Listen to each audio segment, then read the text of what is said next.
İndi mən səhnəyə mənim Milli Konservatoriyada tələbəm, magistr tələbəm. Onu öz qızım qədər çox sevirəm. O mənim dostumun qızıdır.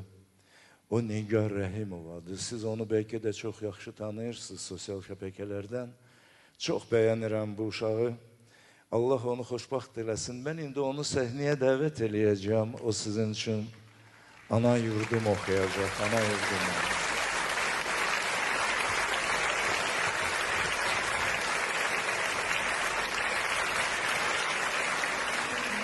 Akşamınız hayırlı olsun. Değerli annem, Garımuray'da. Çok sağ olun.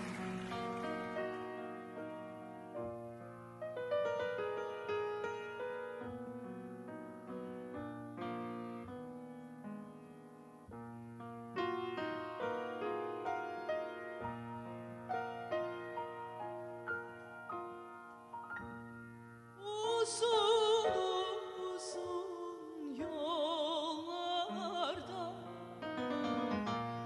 geldik geçtik varmadık. Hayalımdan gitmeyi doğma Azerbaycan. Hayalımdan gitmeyi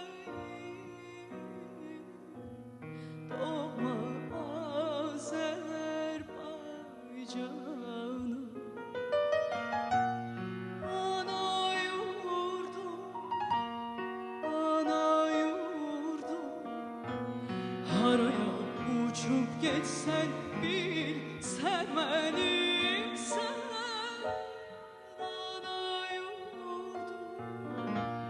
Ana yurdum, ay anam Azerbaycanım.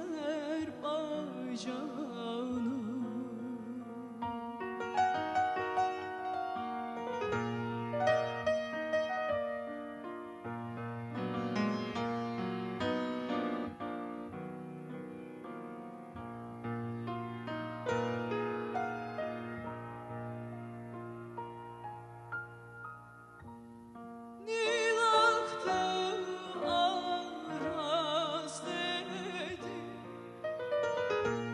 kürümden olmaz dedi. Derinimden anlar üstü, Xəzərdən dayaz dedi.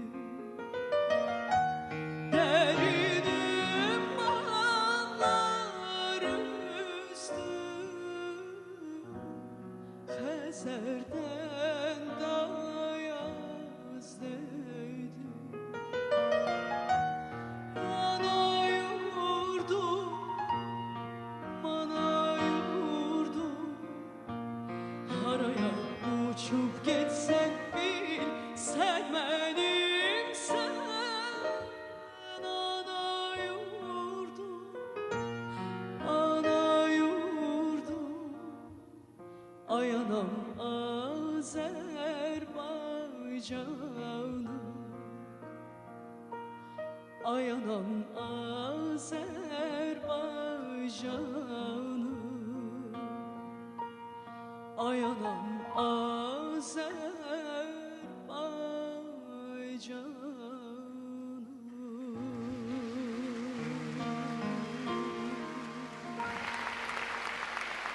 Bravo Nigar. Çok sağ olun. Maşallah kızım. Çok sağ ol kızım. Allah sesi ve qüvvət versin. Maşallah, maşallah.